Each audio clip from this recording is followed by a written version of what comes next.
they are this liminal category. They're neither here nor there. They remind us of people that much, but they're not really, because they're not alive.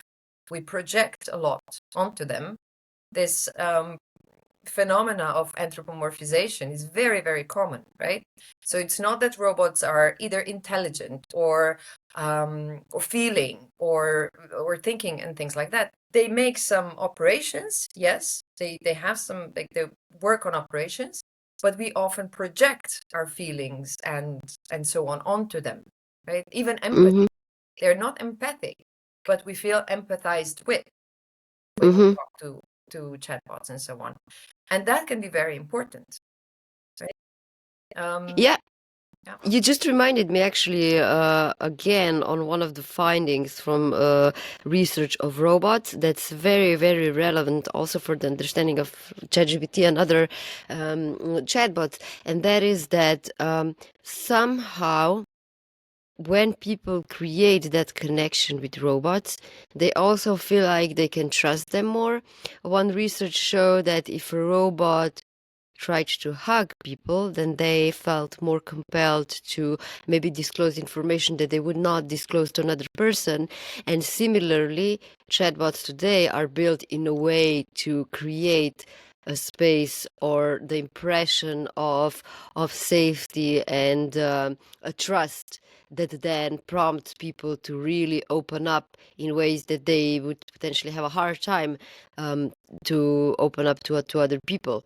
So yeah, I don't know if you have a comment, if you saw anything in that sense from research that could be applied to how we interact with AI today as well. Yeah. I mean, these are fascinating questions, right? I think it's very interesting, what are we becoming as humanity through these interactions with technology, and how actually it is sometimes safer. It is safer sometimes to talk to chatbots than to people. And that makes me think about, well, what is happening to people then?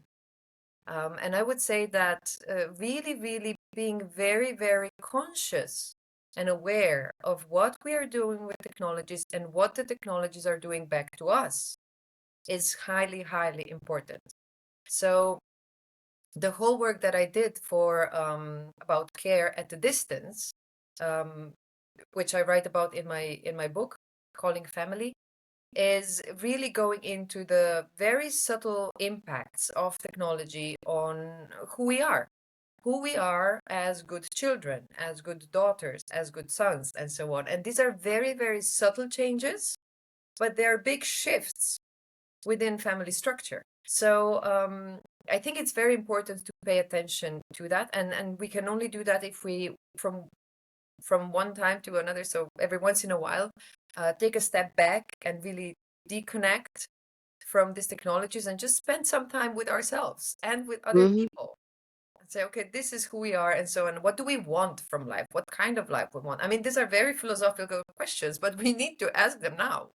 They can Mm-hmm. be very difficult questions, but we need to ask them now, because that Do you will. think Mhm. do you think we are asking them enough? Because the world is changing really fast. I think the impact of AI in the last 2-3 years has been exponential. And the question is, do we even have time to really, like, are we capable of thinking fast enough, of reflecting fast enough, or is technology faster? I'm, you know, it's, of course, it's very difficult to talk about the people and the we, right? I mean, because there's so many people, and they're only specific people for me as an anthropologist. But I'm also very happy to see quite a lot of reflection among students that I encounter, and also online among my colleagues who talk about, for example, slow academia and slow work. And it's like, no, we need to slow down. We need to calm ourselves down and calm our mind, because that is the only way that we can actually find a way through this uncertainty that we are living with, including the technologies that we're using, because nobody really knows where are they taking us. You know, you can have the utopian stories, you can have the dystopian stories.